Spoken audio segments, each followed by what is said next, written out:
right, good morning. Can you guys hear us okay? It's such a big room. Part of me feels like saying, move forward, we don't bite. We are friendly. We showered and brushed our teeth this morning. Good morning. Welcome to Exchange Online Protection Notes from the Field. I'm Jennifer Gagnon. I am the Supportability Program Manager responsible for protection, so anti-spam, antivirus, as part of the Information Protection Team. Another section of my role is archiving and e-discovery. But today I'm going to focus on protection with Wendy here. I'm a program manager on the Office 365 CXP CAT team, and my focus is also on the email hygiene. And Jennifer and I have a long history with each other and with the filtering product. We've both worked on it for more than 8 years each. Yes, absolutely. So today we're here to talk a little bit about Exchange Online Protection, as I said, but I'm just curious, how many folks are familiar with Forefront Online Protection for Exchange or FOPI? Oh, excellent. That's fantastic. Anybody using Exchange Online Protection today or thinking about it? Excellent. And is there a couple of folks there's just a few hands that didn't go up. Anybody thinking about it but hasn't quite gotten there yet? All right, fantastic. I like to see all those hands. So we're going to talk today about a high level as to what Exchange Online Protection is, and then we're going to go into showing you some of the manageability that you have available to you, and then at the end we'll talk about some best practices that we recommend for the organization. So Exchange Online Protection is a multi-engine anti-malware and spam filtering service that you can use to help protect your mail environment from threats. We do have the flexibility of administration tools to help you with your policy enforcement from your corporation, as well as to help kind of gauge a little bit on your anti-spam filtering and anti-malware as well. We do have some service level agreements for the service. We kind of broke it into two categories, one around mail delivery, so we do have 5.9 uptime for the service. We are geo-redundant as well. With that geo-redundancy, we also have message queuing for 2 days. So if your server happens to go down for whatever reason, maybe you take it offline for maintenance, no need to worry as long as it's within those 2 days. We'll continue to try and deliver those messages to you and make sure that they get to the end, or help make sure they get to the end once you come back up online. We also have 24/7 live phone support, and we also have web technical support available for you should you have any issues that you need to contact us about. From a filtering performance perspective, we do track our anti-malware, so we have 100% known virus detection where there is active payload within the message itself. We also have 99% spam detection rate, and our false positive ratio is pretty decent with less than 1 out of 250,000 messages. We're usually much better than that, but that's our committed SLA. So next I want to go through a high level of how our inbound mail filtering works, for those that may not be familiar. So your mail starts at the internet and it comes to our data centers through an MX record resolution.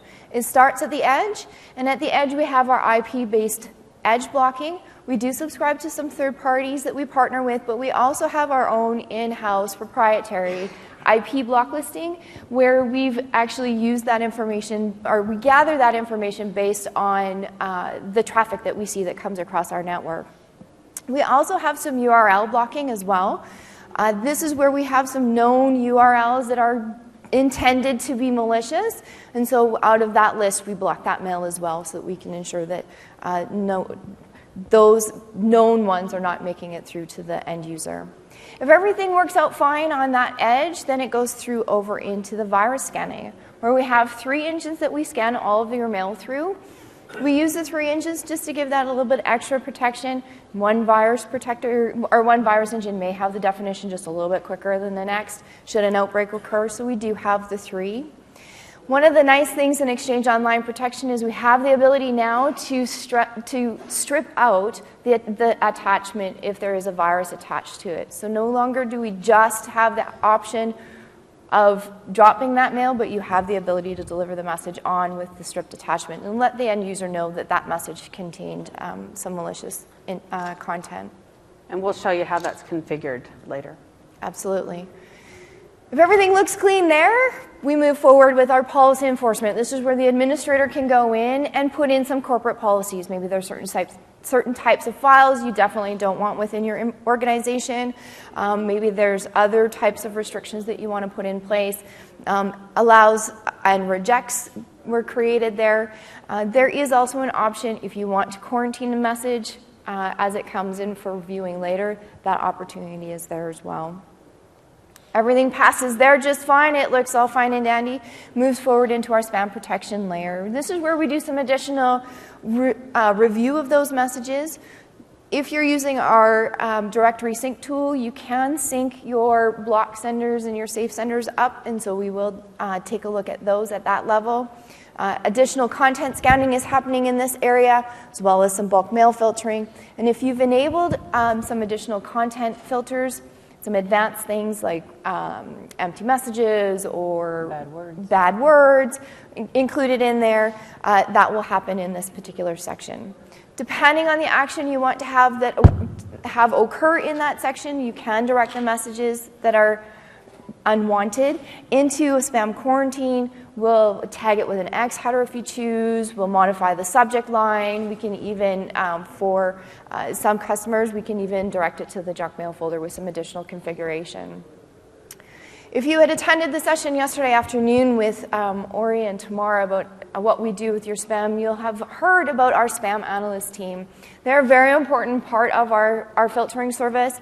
They are there to help make sure if there is any immediate outbreaks that they're on top of it, watching to see if there's anything that's going on. And they're always constantly updating the content scanning in that sense. Everything looks fine, passed all those checks, then it moves over into the corporate network and delivered on to you.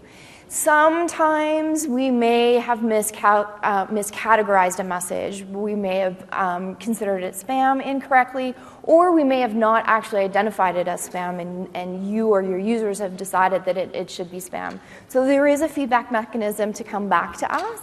That is using the junk reporting tool, and we'll talk a little bit more about that a little later. But that reporting goes back to our spam analysts, and again, they use that knowledge as well with some of the other trends that they see going on to help make sure that our filtering is as up to date as possible to keep us protected from, and you protected from any outbreaks. Do you want questions, Doreen? Yeah, I was going to say, does anybody have any questions so far about what I've had to say? Go ahead. I was going to say, or if you don't mind just running up to the mic real quick, you're close, so thanks. I just thought it was interesting. Normally, customers are told to block their spam first before virus scanning. Why is there a difference there? Well, what we try to do is we try to get the messages out of the message pipeline at our earliest opportunity. If you know that a message has a virus-infected payload, there's no reason to keep putting it through the rest of the filtering. And our spam filtering is actually third in the filtering pipeline. We do the antivirus first, and then the custom transport rules that are defined by the customers, and then the anti-spam check. And so we also want to be really sensitive to incorrectly categorizing messages. For enterprise business use, it's really important that you are very careful about it. But when we know it's infected, there's no reason to put it through any other processing. So that's why we do it first. Great question. Thank you. Any other questions? Go ahead. So coming from an on-site spam filtering, when we went to FOPI, the biggest question we get is why? Why did this get quarantined? And when you have it on-site, obviously you can go in, you can look at the SCL rating, or our previous one would sit there, it hit like a rule as far as bad message or bad words, blah, blah, blah. I mean, I understand the heuristics that you guys are using is proprietary, but even if there was like a general broad category that would help us identify or help the users identify, it definitely helped me that way. I can't give an explanation as to why it might have got quarantined. So that's really great feedback, and we have heard that a couple of times this week. One of the things that I was talking to the team about as well, to the engineering team, is finding a way to give that type of information back to the user and or the admin. And so that is something that they are considering moving forward, is to help with some of that. As you say, there's some stuff we just can't tell you because it's proprietary to us, but we're going to try and give out as much information as we possibly can. The balance is being able to provide you with enough information to answer the question, but not provide enough information to the spammers so that they can work around the system. And the spammers are extremely talented people, very smart. And so part of making it hard for them also ends up making it hard for everybody. But that's good feedback. Thank you. If there are no other questions, we'll go ahead and start talking a little bit about outbound. Oh, we have another question. Oh, we have another question. Okay. I am totally a neophyte when it comes to EOP or FOPI because we are on-prem. But on a policy rule, is it possible to quarantine that on its own quarantine so we can see if the rule is effective or not, and if it's catching the right things? I mean, do we have separate quarantines for different policies, or can we set up different quarantines, or can we search by a policy rule to see if it's catching the items we want to catch or not? Does that make sense? It does. So, so there's in EOP there is a well, I don't think I have any messages in the quarantine. We can show you what it looks like, but you'd be able to do searches in the quarantine and get the results.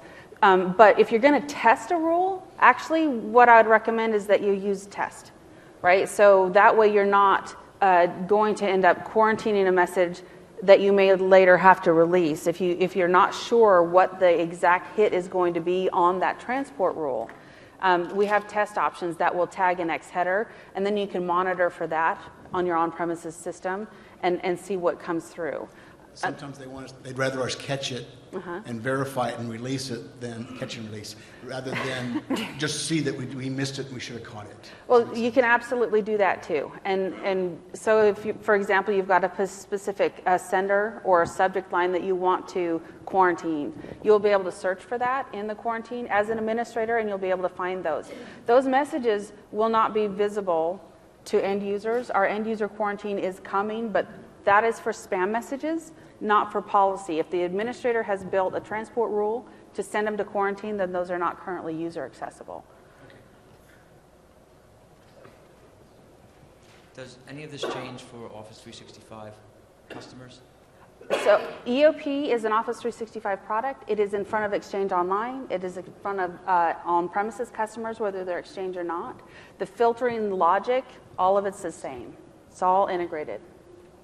Good question. Oh, we're getting lots of questions. Yay. Hi, Don. Hi. Is there a way to release multiple messages at once from the quarantine where you can select more than one? Sort of. It's not through the UI, but in PowerShell, you can actually write a commandlet that will release all of the messages that match the criteria. We have that in the deck a little bit later as well. So you're working on... Okay, good. There's a lot of functionality in PowerShell that is not bubbled up through the UI. Any other questions? Excellent questions. Great questions. Thank you so much. Let's talk about outbound. Outbound's going to look very familiar. The only difference is that it's reversed from where you start. So we start with a corporate network. Your sender hits send on the message. It hits our network, and it starts with the virus scanning. Again, we have those same 3 virus engines that we were using on the mail as it was coming in and going out. Again, for the same reasons. Want to make sure that you are protected.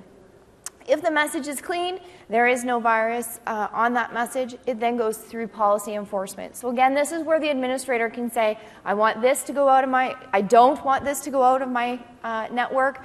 This is where email encryption would happen as well. Again, there is the opportunity to have some of those messages quarantined as they go out of the organization to make sure that there's nothing being leaked out of there. From there, we then do a little bit of spam protection. We do have some content scanning and some heuristics that happen. There is also some advanced capability that's listed that is there. The spam analysts are also important in this section, again, to help help you and help us to make sure that we're not sending spam out into the world. So there may be some actions that happen on your sent mail. If we see that an account may happen to be compromised, we may put restrictions on that account so that it doesn't continue to infect your organization and the rest of the network, and that would happen in that particular layer. Talking a little bit more about that, if the message is clean, there's no viruses, there's no concern messages, it goes out through a normal pool, what we consider our good pool. So all your business mail will end up going out through this nice green pipeline that goes out.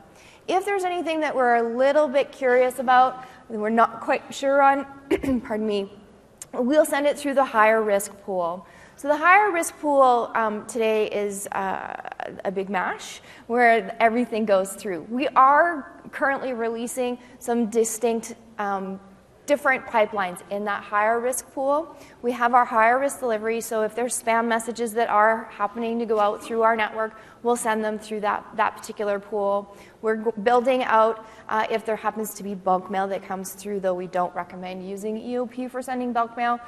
If there does happen to be bulk mail going through, that will end up with its own separate pipeline.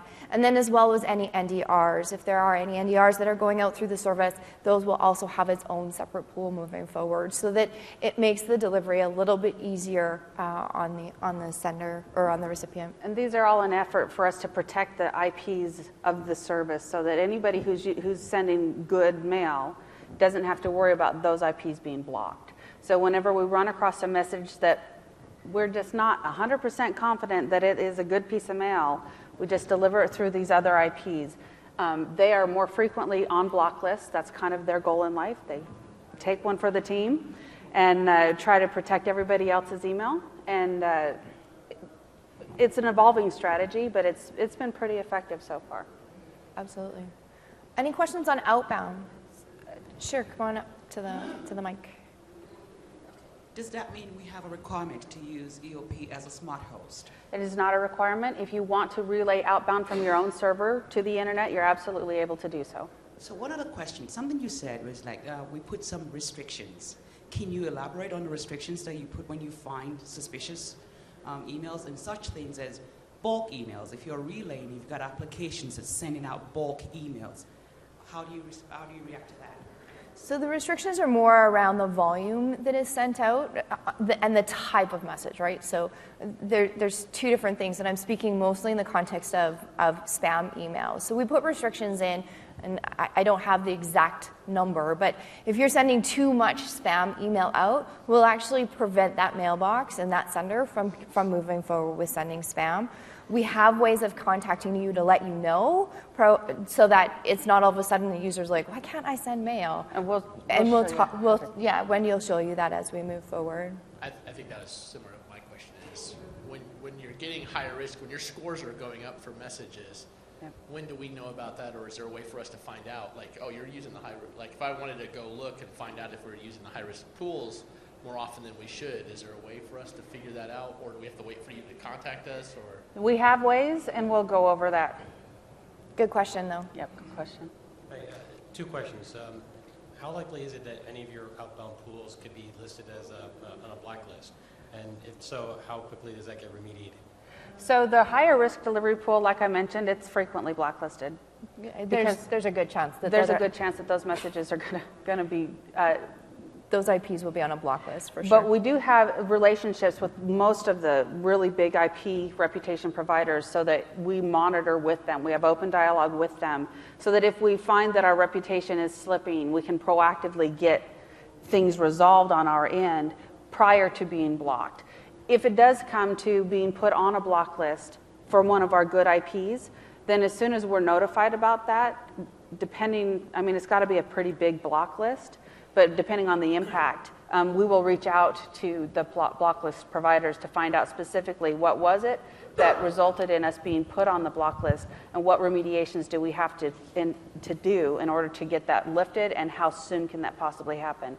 It's basically an emergency in the service when we end up on one of the major block lists. And we do work as quickly as we possibly can to get it resolved, because it does not only impact one individual customer, but our entire service. And so we don't want that to Part happen. of the challenge is that there's 1,000 different IP block list reputation builders, and we don't have existing relationships with all of them, but with the major players, we definitely do. Okay. My other question was, if we have certain third parties that we need to maintain TLS connections with end to end, is that easily configured with FOPI, or? Yes, it is. Yeah, TLS connections are very easy.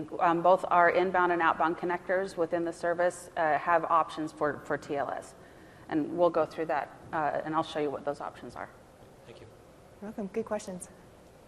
We've run into a couple of very large customers, like colleges or 4,000 or 5,000 users that have gone to EOP, Office 365, and they periodically send out, it's not spam, but email to their constituents or users, which might be 5, 10, 15,000 emails that they need to blast out. And you said you don't recommend them going through EOP. What do we do with those? I mean, how, because they have a smart relay, we're handing all their mail to Office 365. What are the options? So the recommendation to not send bulk email is really things more aligned with like newsletters, advertisements, things like that. We definitely have customers who have a legitimate need to send, especially universities, a broad communication to several 100,000 people all at the same time.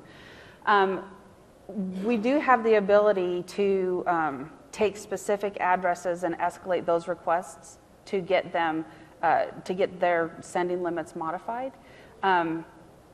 In general, especially if they're sending from an on-premises system into the cloud, we haven't had too many problems.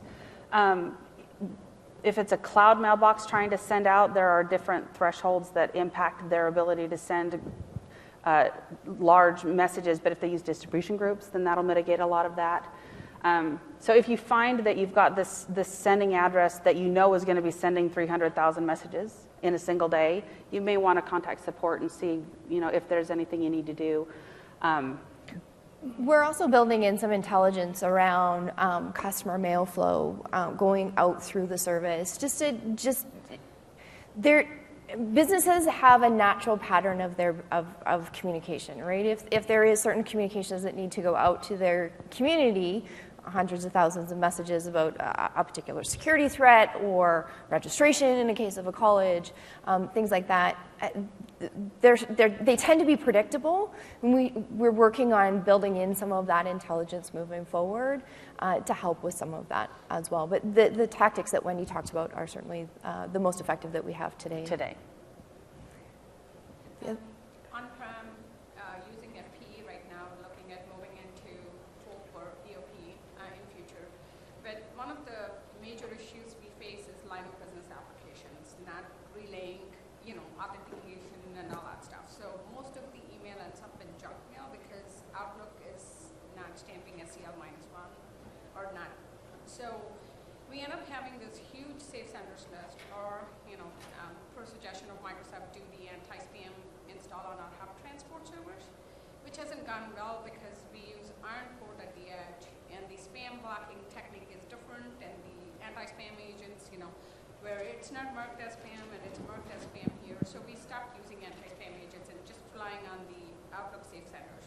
So you mentioned EUQ coming. So how does this technology integrate with the Outlook? Is it still islands?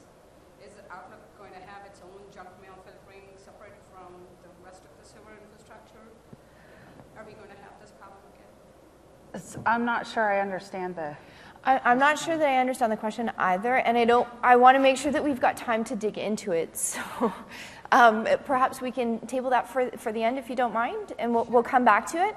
I think that's a very valuable question. I want to make sure I fully understand. Okay, one last question about that, about your saying about the patterns. Mm-hmm. We use a service called Rave, as a lot of universities do, or other emergency communications things where they can send by text, but email is the default. Those are going to be out of pattern, and it's from a known service provider. Is there any way to get them prioritized so that they could send to our 60,000 users or whatever quickly, because it's usually for an emergency situation, a delay is not really acceptable there?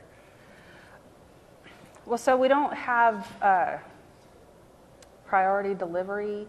But what I would recommend is if you have an external sender that you want to make sure those messages are getting through as quickly as possible, set up a transport rule that would look for messages from the specific senders that they're going to be using to communicate to your end users and bypass spam filtering on it. Yeah, right? we do that, and we actually do that for stuff from on campus as well, stuff from our on campus. Yeah. But I didn't know if there was another way to do that. Our mail delivery SLA is 1 minute. Okay. Right. So that's cool. we haven't had a need to really prioritize mail delivery because it's really fast generally anyway. Okay. If we notice problems, like we run tests every once in a while, we notice any problems, is there a way that we can identify those for you and say, look, in this situation we're in a test and you can see delivery across these test accounts is not within that SLA? And I don't know that we've had that problem, but that is something that our director wants to have. And like, yes, I've done this because it's part of our auditing thing for. So I encourage you to test it, Okay. right? And if you see that it's taking longer than a minute, then escalate it. Okay. It is most likely a transient issue, right? Where there may have been a problem with one of the servers in the mail relay. If you notice it to be consistent, absolutely let us know, but I would be very surprised. Cool, thank you. Good questions. Any other questions?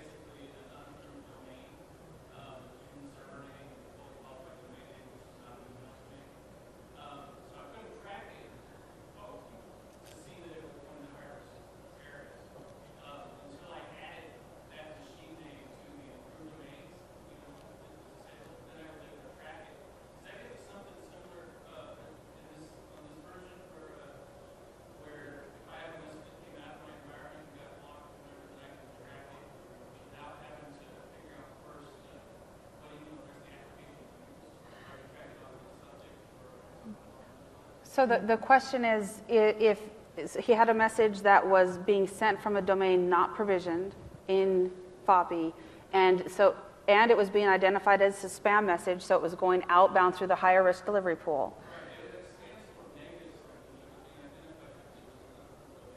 So, but the unapproved domain shouldn't make it go through the higher risk delivery pool. It does. It does. We'll have to talk about that. I'm not sure about the design in EOP. I know that is a design in FOPI.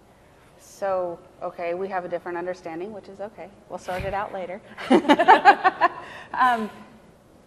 answer is no, though. In order to track a message, you have to have permission to view either the sender domain or the recipient domain. And if you don't have permission to view either one, then you don't have permission to track that message, because otherwise there would be no way to stop you from tracking some other customer's message. And so if you're sending from, the on-premises system and it's getting relayed through and you're seeing it hand off to EOP and then you're losing it, you can always open up a support ticket, and support has access to all of the logs, and support will be able to help you. But there's not going to be a mechanism for us to be able to allow you to view that message because of the security boundaries. Good answer. All right, any other questions? Excellent. I'm going to hand it over to Wendy to talk about some deployment and configuration stuff for you. So there's basically 3 different flavors of EOP. We touched on this a little bit earlier. We've got EOP standalone, which is just EOP purchased for your on-premises systems, whatever those are, and you don't have any other Office 365 services. You can also get EOP as part of the eCal with services licenses. That gives you access to things like encryption and DLP. If you have Exchange Online, then you also have EOP in front of Exchange Online. All of the administrative toggles and settings that we're going to talk about apply to every EOP. The logic is consistent throughout the entire, all of the different offerings. In Exchange Online, there's a couple of different ways you can be set up too. You can have fully hosted mailboxes, you can have hybrid mailboxes, and with hybrid you have a whole bunch of extra complexity added, but it's all still part of the filtering pipeline. When you're going to first sign up for EOP, you want to make sure that you have gone through a plan for it. It's the same as onboarding to anything new. You want to make sure that you know what your prerequisites are going to be. Make sure that you know what the IPs are that need to be locked down on your firewalls. Make sure that you have got good connectivity between the online service and your on-premises system. You want to configure those Mailflow connectors so that we're getting the information from your on-premises servers into EOP and they can be correctly attributed to your tenant. Your domains have to be present. If you want users populated, the users should be present. Once you've got that all set up, well, I guess you would have to add and validate the domains before you add the users, but except for that. You can go in and customize your spam and policy settings, the transport rules, set them up the way you want it, do some testing. We recommend that you test with a non-production domain. If you've got a subdomain or a test domain that's dedicated, that you have an environment, you can use that domain to make sure that things are working the way you want them. Then you swing your MX record over, and that will enable mail flow through the service.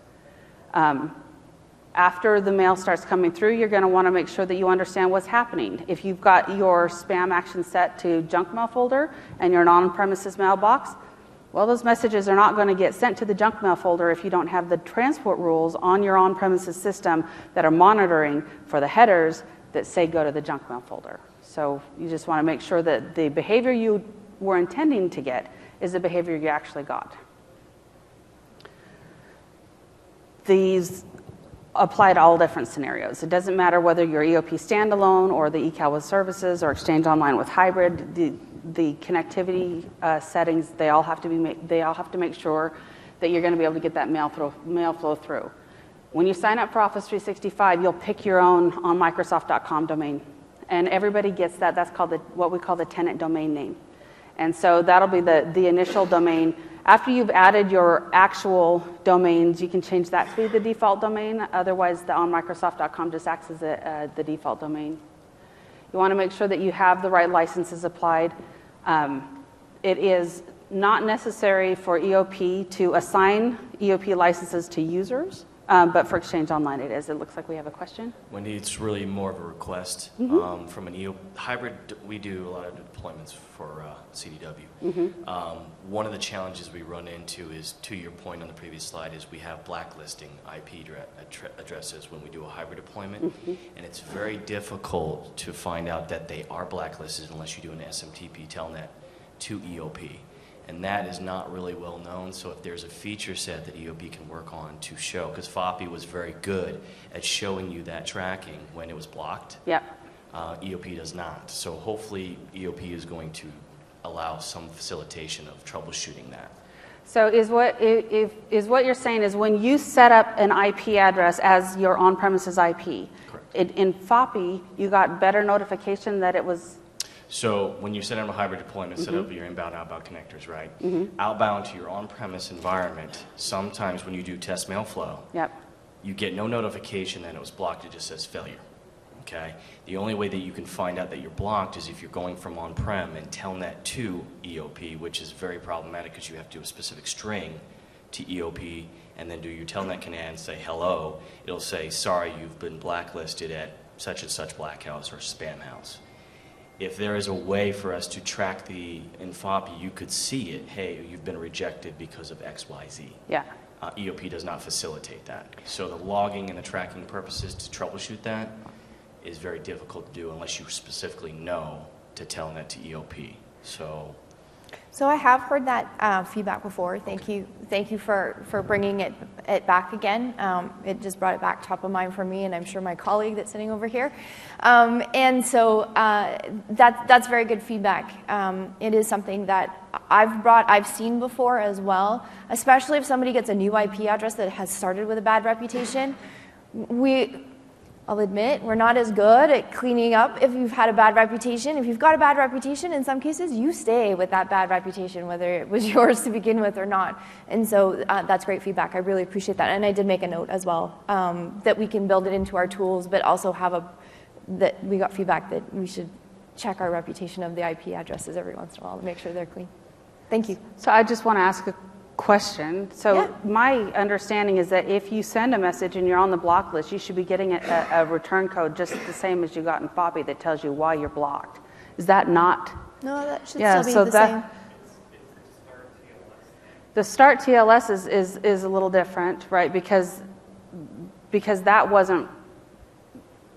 that's not prohibiting the connection, right? That's just prohibiting TLS, right? What he's right. The start TLS fails, and that is what's causing the messages to then go into deferral because, yeah, okay, so got that. Thank you. That was a good one. Thank you. So these are just some of the other prerequisites. You need to have a domain to put into the service. The modern web browser, we support lots of them. The Office 365 portal is the portal that we use for EOP.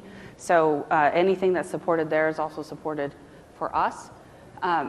The settings that you need just for an on-premises system, you need to be aware of what your inbound and outbound IP addresses are.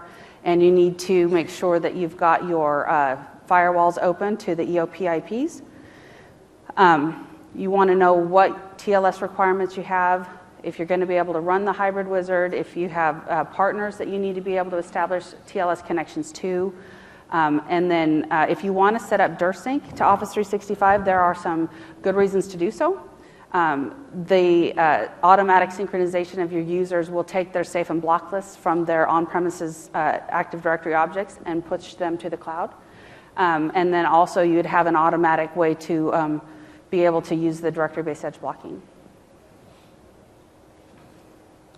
So the Office 365 portal, I've got a little screenshot here of what the different UIs look like. They are a little different depending on how you are subscribed to EOP.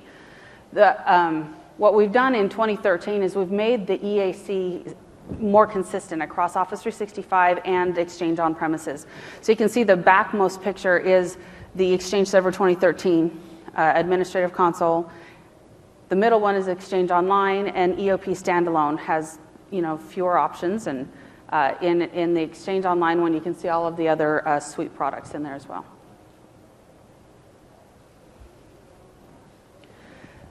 So in order to configure mail flow between your on-premises system and EOP, there are fundamentally 4 connectors that we have to have.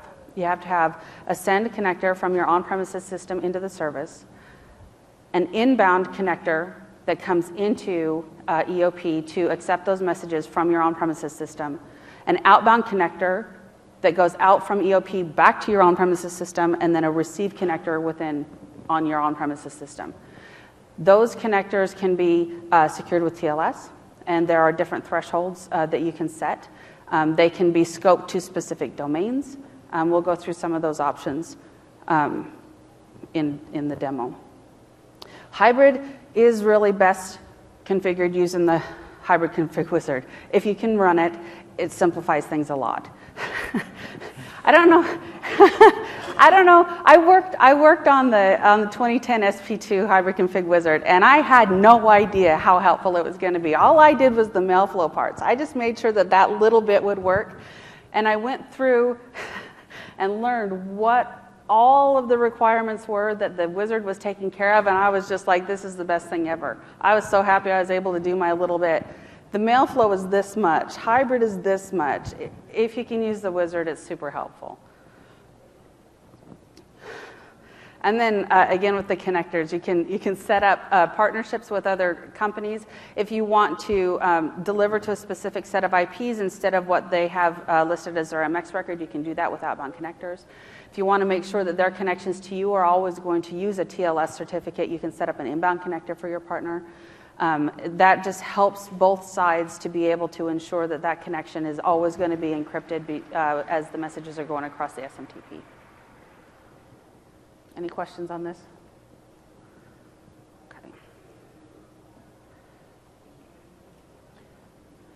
So the Mailflow connectors. Like I said, we have these inbound and outbound connectors that we need into and out of the service. I do agree they're a little confusing. Just try to think about the naming as if the hub is the middle, right? So we've got the service here. Your inbound connection is into the service, and then outbound is out of the service. So when the message comes outbound from your mail server, it'll go through the send connector, and that still makes sense. And then it'll come into the inbound connector into the service, and then it'll deliver out to the internet. So it is an outbound, an inbound, and then out again.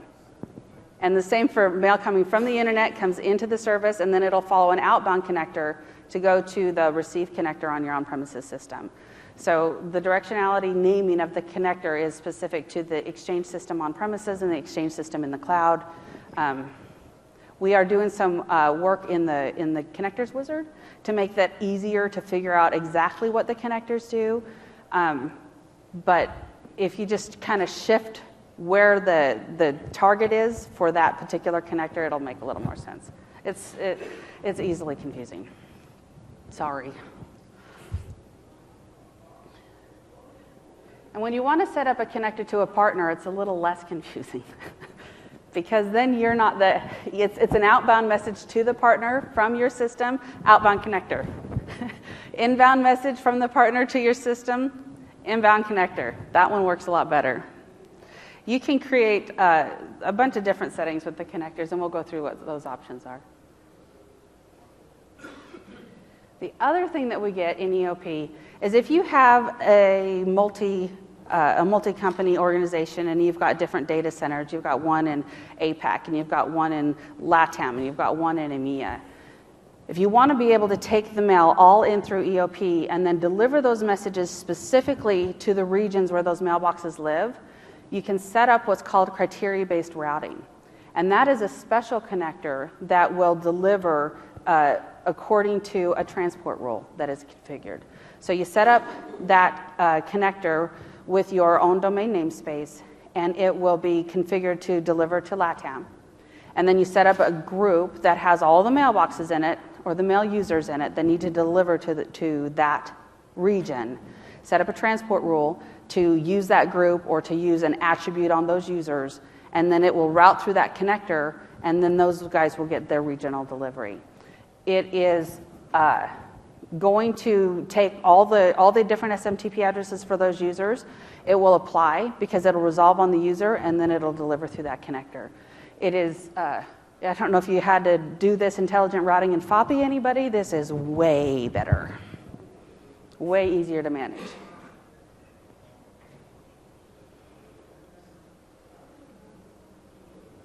Go ahead.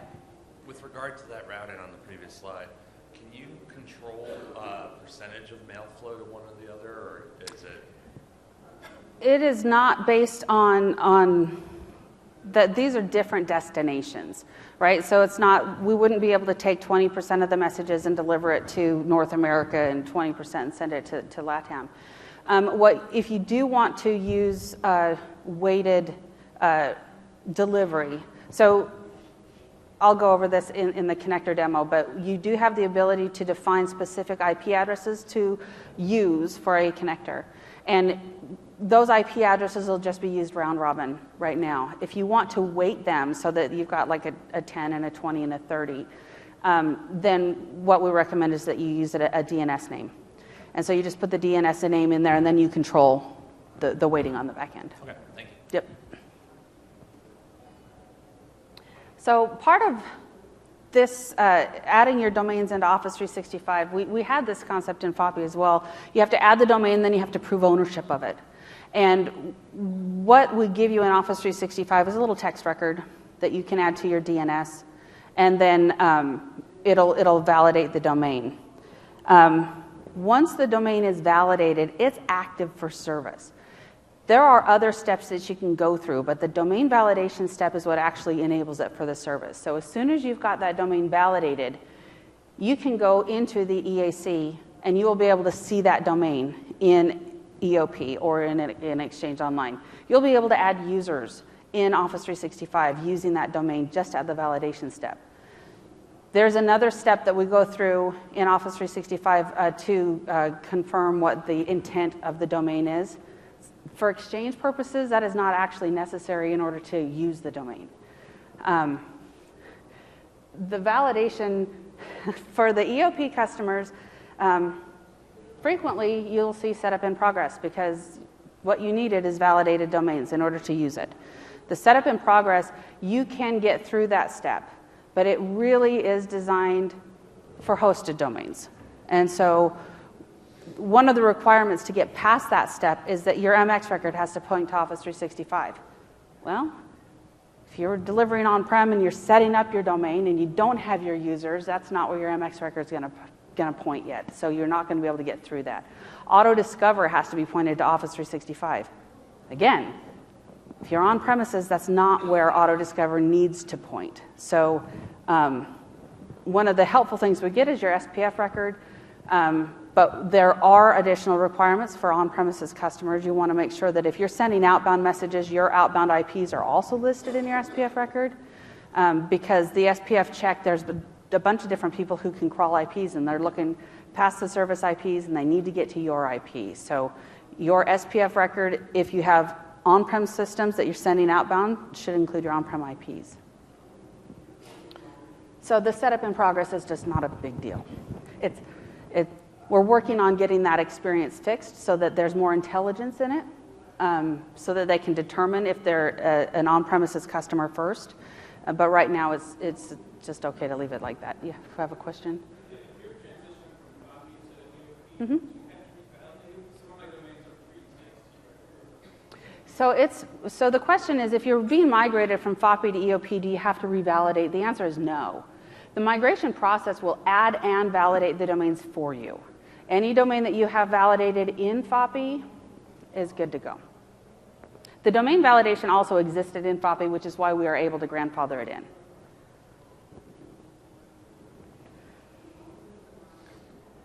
So the spam action settings and the company policies, I'll go through the demo and show you what all the UI looks like and talk through all of these different settings.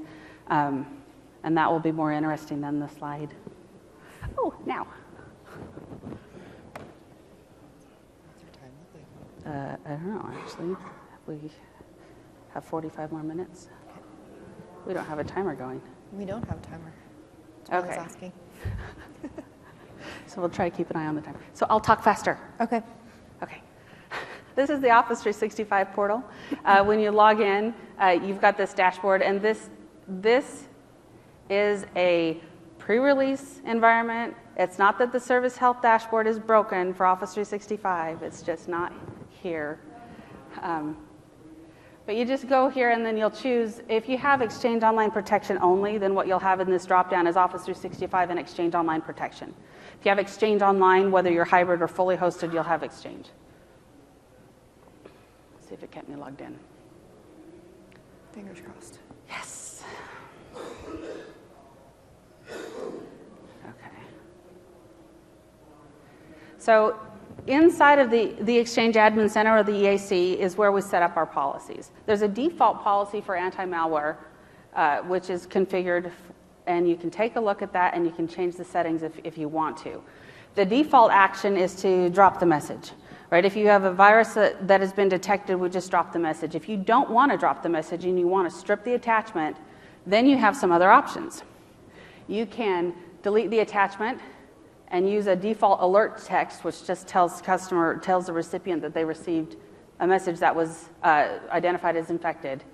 Or you can customize the text that you send to them. So you can tell them something more targeted about that message stripping.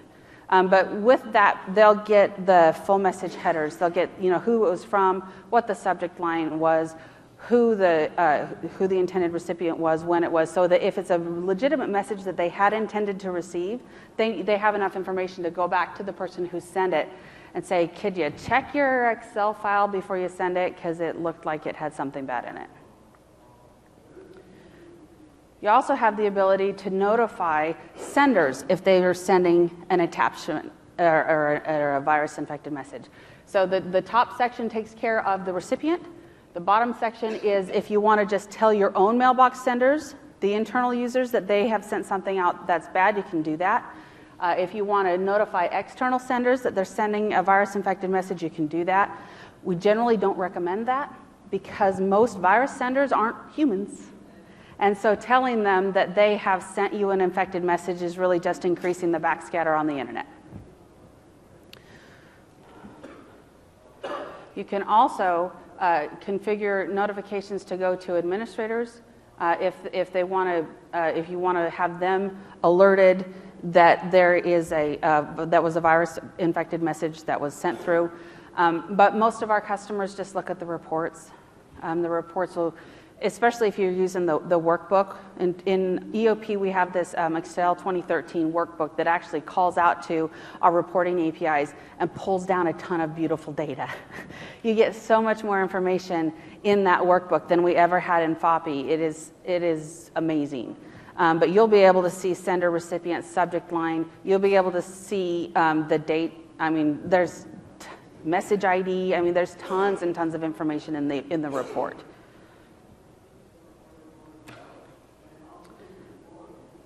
So the connection filter, if you think about the way the messages come through the message pipeline, connection filter actually manages the network perimeter.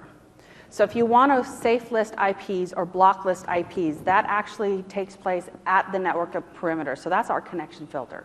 So if you have messages that you want to make sure are coming from a trusted party and they're never going to be spam scanned, then you want to put those IPs in your always accept list. And that'll stamp the SCL on those messages as -1, and it'll skip spam scanning so that you would be able to get those messages delivered through, and you don't have to do anything else.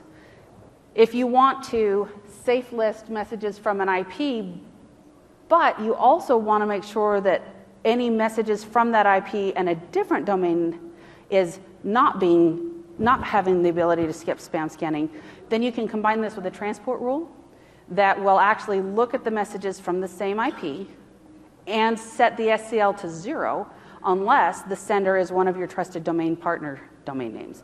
And SCL 0 in the transport rule will tell the spam engine, I need to look at this message. And so then the spam filter will process that message and apply all the regular spam rules to it. I think this is a great feature. The ability to safe list conditionally, I think, is really very helpful. Question?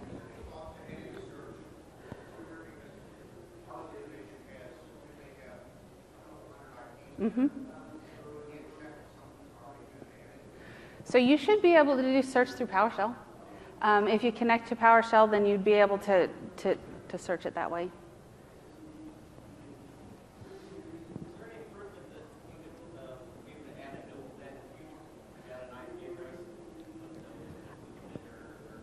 I'm sorry, I can't hear. I heard the question. Okay.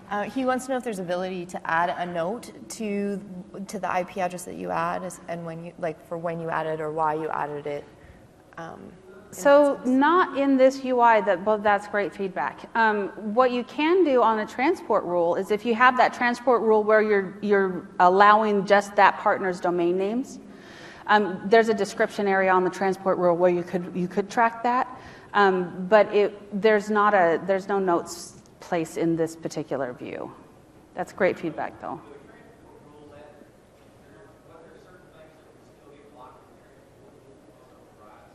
So the transport rule cannot be applied until after the message has been accepted into the network. And so that's why the connection filter is so important. If this IP address is on one of our block lists, then it's never going to make it to the transport rule. And so the connection, the same is for domains, right? We've got the domain allow list here. No? Is that the other place? No, just IPs. Yeah, these are IPs.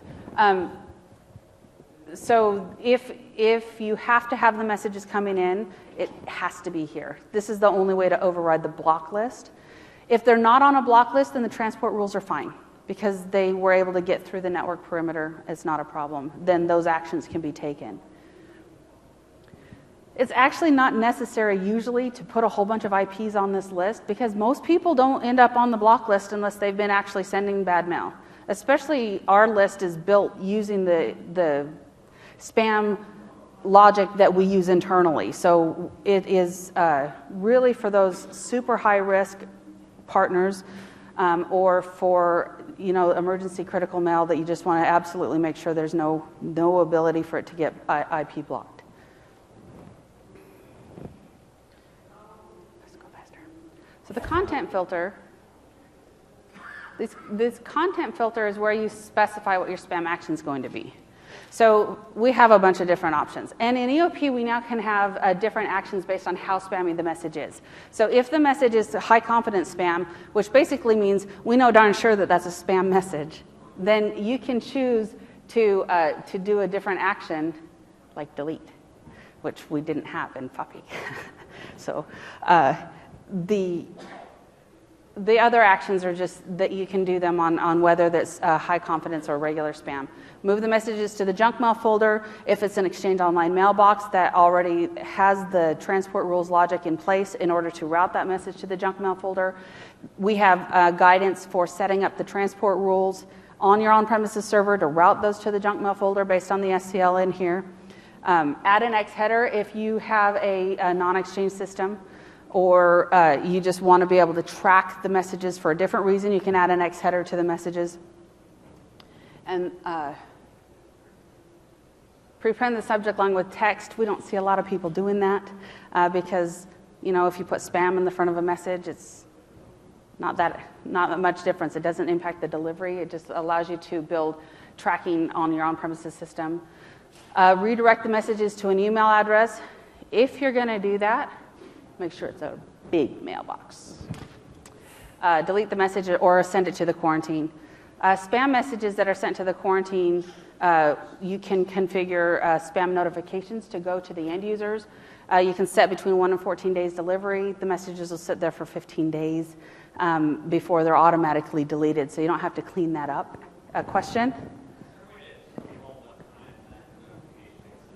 Pardon me? Is there? So the question is there a way to control the exact time that the notification is sent out? And the answer is no. So the process across the entire service kicks off at the beginning of the day, right? And it'll just go through all the notifications it needs to send that day.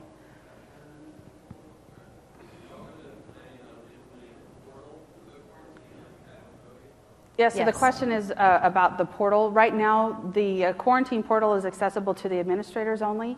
And in the next couple of weeks, we're going to be releasing that for end users. And it will not be exactly the same as it was in FOPI, but they'll be able to search based on, sender, recipient, subject, and they'll be able to release the messages that way. They can release the messages from the spam notification if you have that enabled. One of the things about the spam quarantine is they will have to have the ability to log on, which means they'll have to have an Office 365 user account, just like they had to have in FOPI. They had to have a FOPI account to be able to access the spam quarantine. The benefit of the EOP system is the administrator no longer has to create an account just to find somebody else's spam mail, right? They can do a search without having their accounts populated and still be able to find them.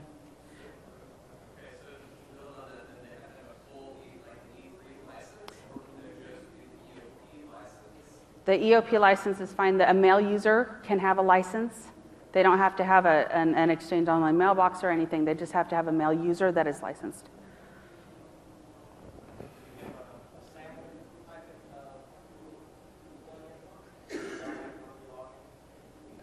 I'm sorry, a sample plugin? SAML. Oh, a SAML. I don't know the answer to that. I don't know the answer to that either. I have a question, just real quick before you go off the screen. Sure. The one of the actions is move message to junk email folder. What we made the assumption, probably wrong, but one of the other actions is to just add an X header. Mm-hmm. We felt that meant don't move to junk mail folder. Well, so the X header, it doesn't do anything unless you tell it to take action based on the X header. Right. So by excluding, by not selecting move to junk mail folder, we felt nothing would go to the junk mail folder that met that criteria. Okay, so there's two things that actually result in mail going to the junk mail folder. One of them is the spam score that is set by the service. The other is Outlook doing its own thing. right? So when Outlook takes a message and it sends it to the junk mail folder, it's very helpful and it tells you this message was sent to the junk mail folder by Outlook.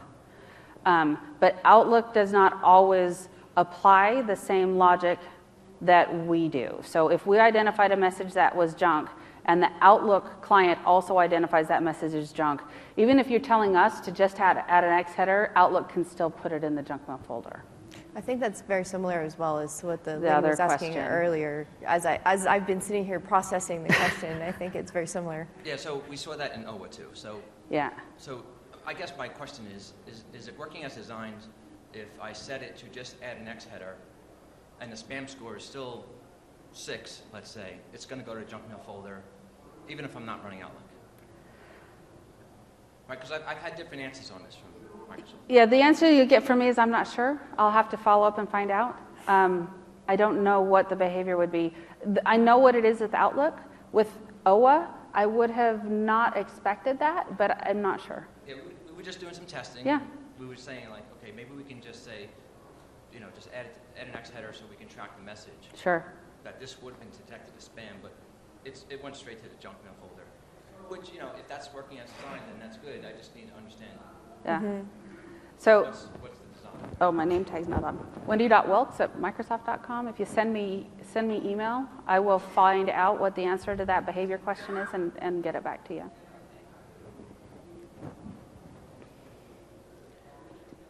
Okay. So there are a bunch of advanced options that you can choose to. Most of them are not enabled by default, the exception being the block all bulk messages is on by default. But you just take a look at these and figure out which ones apply to your service. So outbound spam, I said I would talk about this. I'll talk fast. This is where you can set up the notifications. So if we find somebody that is sending mail outbound through your service, through your server, and they're sending from your own domains, then we can send a notification to you we'll BCC you on the message so that you get a copy of that message that we're saying is spam.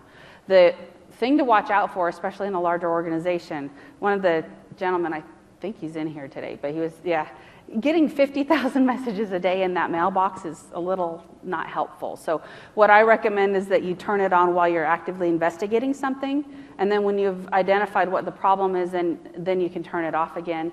Otherwise, it's just going to be noise, and you don't really want to just have a bunch of noise. You will have reporting where you can see your sent spam, and you'll be able to see what your general trends are, and you'll be able to identify a spike in the regular outbound spam sending patterns. And then this is where you would send a notification if a sender is actually blocked for sending too many messages or sending spam. If they get blocked, then this is the way that we know who to contact to tell you that your user's been blocked. So this is really important that you fill it out. We will be coming up actually over the next little while with also notifications within the message center for that outbound traffic as well. So just watch for notification on that. Okay. So this is what the spam notification looks like. When a user gets it, they'll be able to release to the inbox, or they'll be able to report the message as not junk if it's incorrectly identified as junk. That report is not junk will release the message to the end user and also send a copy of that message to our spam analyst team so that they can review our rules to see if they need to be adjusted. Okay, so here's the two rules that you would need on premises in order to take the messages and apply them, move into junk for your on-premises mailboxes. I put the mouse. Sometimes end users need to be educated on the use of the junk mail folder. A lot of people, I work with a lot of people who don't even look at it. I've been doing email for a very long time. I always look at it. False positives happen. Business critical email can be incorrectly identified as spam. We try to lean the other way so that we're going to let a little bit more through rather than be super aggressive about marking it as spam. But the junk mail folder, I don't believe it should be completely ignored. I agree. Occasionally I find something there and go, oh, hey, I needed that. Oh, I did want to go to that concert. Yeah. So in order to enable MailFlow, then you're going to just change the MX record. Every domain has its own little MX record suggestion in EOP. The SPF record is listed here. Again, this is for the fully hosted domains. So if you have on-premises IPs that you're going to be delivering from either through the service or externally not using the service, then I'd encourage you to get those IPs added to that SPF record. You don't have to change your CNAME DNS entries. That text record is all you need to get that validated. Create the smart host to route to EOP. If you want to use EOP for outbound, like I said earlier, it is not required.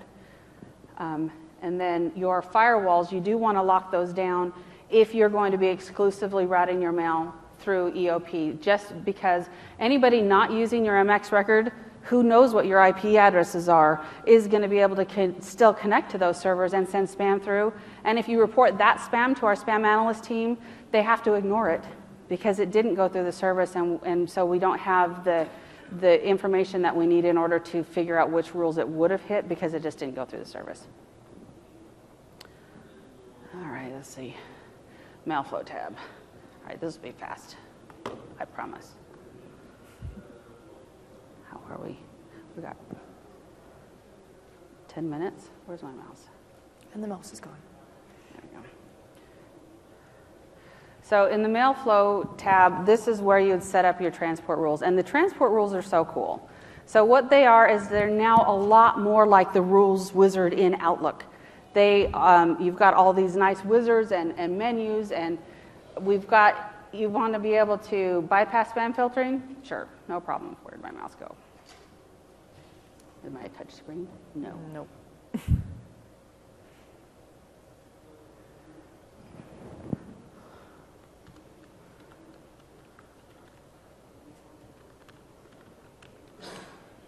So you want to set if the sender domain is,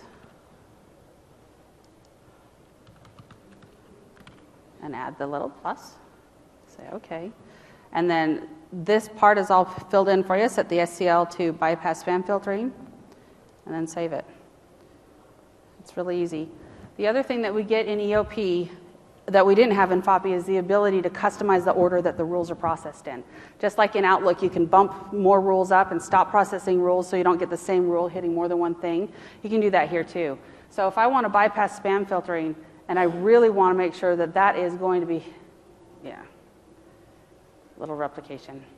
If you can set the priority to 0. 0 is the highest order. It's the first one to hit. You hit save, and then it'll go ahead and sort that to the top of the list. And so it's really easy to see what the order is going to be.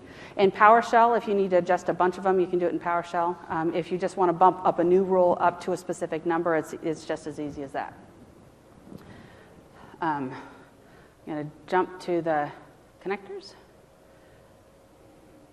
So this is an inbound connector that I've configured for forcing TLS with a business partner. I was able to set it up to use force TLS. I didn't have to specify their certificate name. I could just use their domain name, and then it's good to go. If you have IPs that you want to restrict mail delivery for that domain to those IPs, the connectors can do that too. If you have the messages coming from on-premises, then it's a different type of connector. It looks very similar. But what it does is it treats the messages a little bit differently and gives you the ability to retain the service headers. And the service headers are necessary for rich coexistence between Exchange on-premises and Exchange online. But even without rich coexistence, if you have on-premises mailboxes that would be sending mail with a mixture of online mailboxes, you're going to want to make sure you have that on-premises connector configured so that your mail flow is trusted and attributed to the right direction. Again, forced TLS is an option. Opportunistic is the default. And this is I set up a criteria-based connector, right, so that we can deliver mail to that host name where I would control the IPs that are on that host name. And the security on that is a publicly known cert. I know that was super fast. I'm sorry. Any questions? Okay.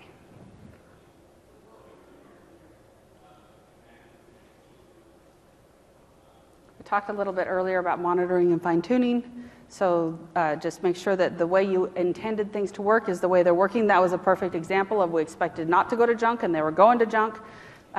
So when you don't get the behavior that you were anticipating, let us know. We can help you figure out what the settings are that need to be adjusted.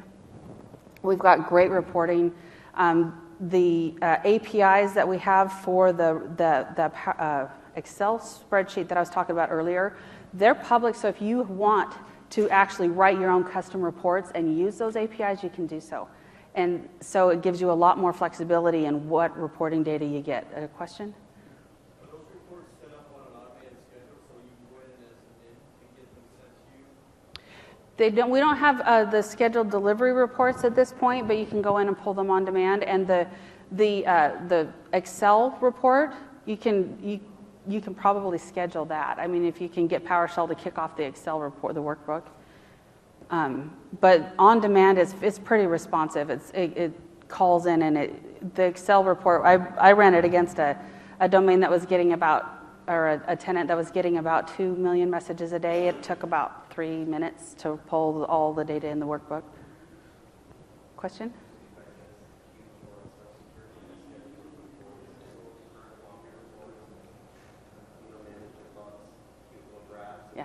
Yeah.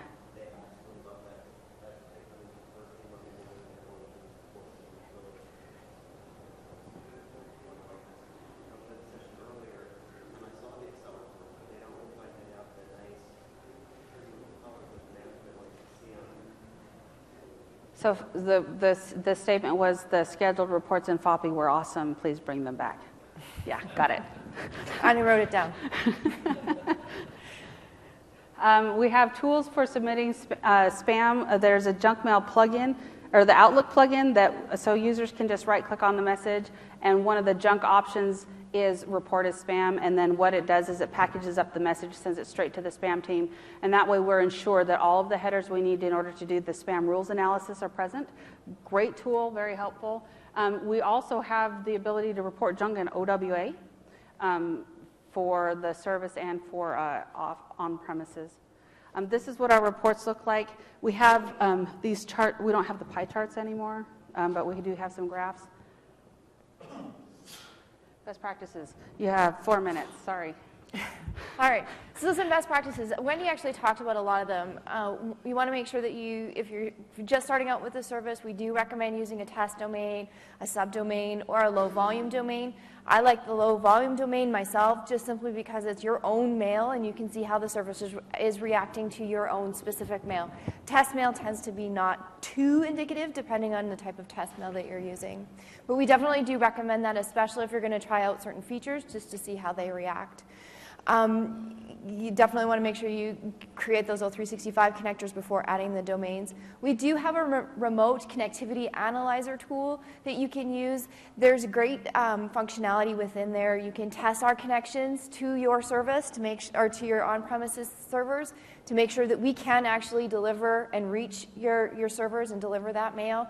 We also have a header analyzer tool in there. If you want to figure out sort of what happened to that message, you can certainly just plop the headers in there and we'll parse it out for you and let you know what happened, which is really awesome as well.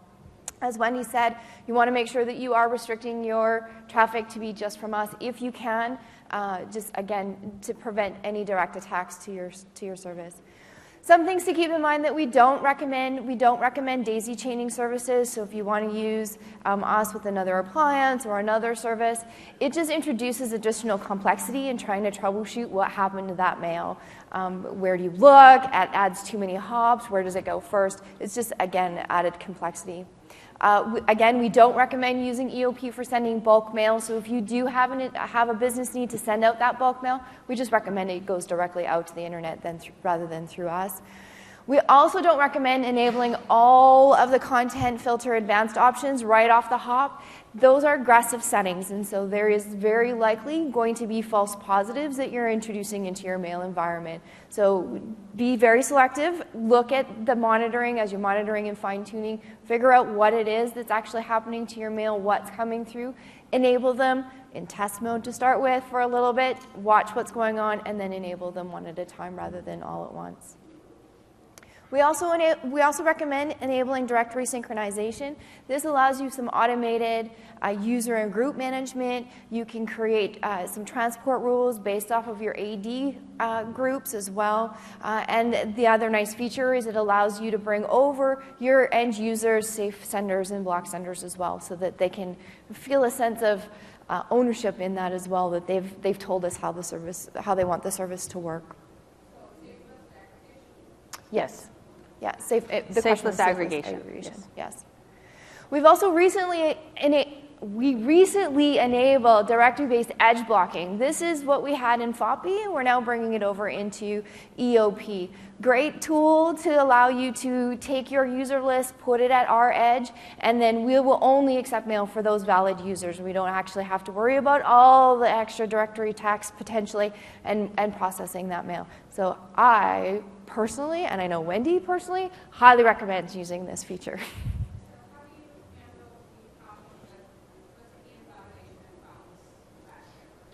So if the mail is coming to the network for an invalid recipient, then they get a rejection right in the SMTP connection that tells them that access is denied. They can't. We don't say that the recipient doesn't exist. We say they are not allowed to send.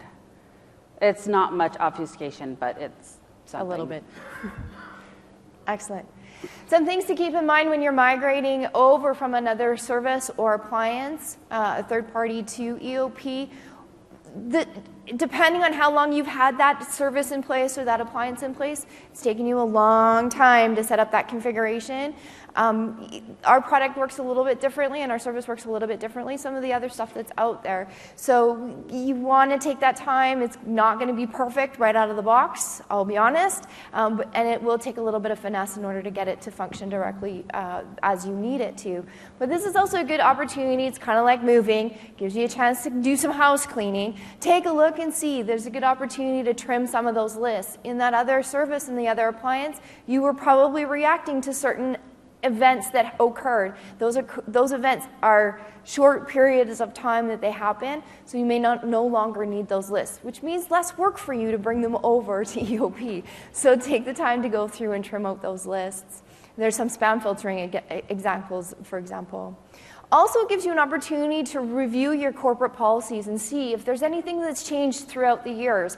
Maybe you had something in 5 years ago that's really, the business has changed and it's not needed anymore. So again, it's an opportunity for some house cleaning. It's important to educate your users about spam and how to combat and protect themselves from it. Avoid using links in emails. Don't respond to those requests for sensitive information. Apparently, my bank this morning told me that my security settings needed to be updated. Not quite sure I believe that, so I need to look into that myself. Also need to take a look and review what they've actually signed up for. Go ahead and unsubscribe to those bulk lists, those known retailers that they shop at, or they don't shop at, but they thought they did, and get rid of those. Again, as Wendy talked about, we've mentioned it a couple of times, the junk mail reporting tool, excellent tool to let us know if there's something that we're not categorizing correctly. Couple of resources here, the Crabby Office Lady and the Outlook phishing detection articles are helpful in helping to educate your users on that as well.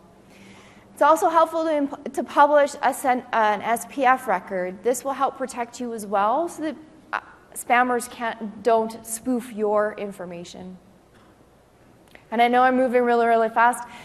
We did talk a little bit about bulk mail earlier. Also try and make sure that if you are scoping your allow messages through or your allow rules through, try and do it by IP address wherever possible. Domains are very easy to spoof, but IP addresses are a little trickier to spoof from, so it makes those rules a little bit more comprehensive. And we also recommend avoiding to safe list your own domain. Again, for the same reason, it's easy to spoof your domain. If you've got SPF checks in place, you're actually kind of negating that work if you add your own domains for whitelisting or safe listing.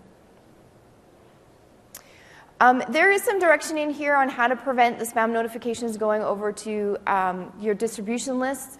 Just a quick show of hands. Anybody want me to go through this? Are you guys okay with this?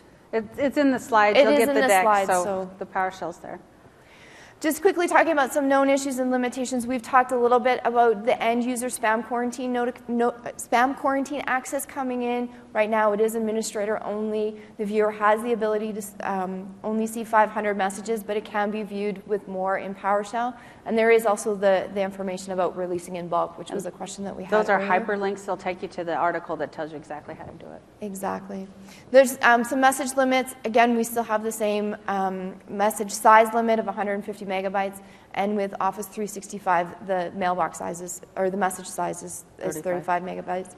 The other thing that's important to know is we have a maximum of 100 transport rules capabilities. So keep in mind that if you are using DLP, those are considered as part of the 100 transport rules. And the transport rules are much more robust and flexible than the rules were in FOPI. So although 100 sounds like it's very few, it actually, they're so flexible. They allow you to do more. They allow you to do a lot more with one rule. So we talked a little bit about the MX for the on-premises send connector. If you want to use the different weighting, then use the host name instead of the round robin that we give, and this is just information on that. On this one is a couple of things that are coming out soon, so keep your eyes open for it. We are being able to do match of subdomains. We're going to be supporting DKIM for inbound mail, and we are also moving forward with supporting IPv6 in the coming months. Last thing that I want to let you guys know about is the implementation project managers. They are a select group of folks that can be engaged for 1 to 5 days across a 90-day period. They'll provide you with personalized training. They'll go through your business needs with you. They'll go through the best practices specific for your organization to help you tweak what you need to do. It is eligible for customers that are over 1,000 seats that have EOP standalone, Office 365 dedicated, and there is an exception basis for Office 365 if you're setting up a hybrid environment. If you want an implementation project manager, you do have to have a Premier contract, so go ahead and talk to your town about how you get one involved. Good. There are other related sessions, and don't forget to fill out your surveys. Thank you so much. If you have any other questions, please come up and see us. Appreciate it.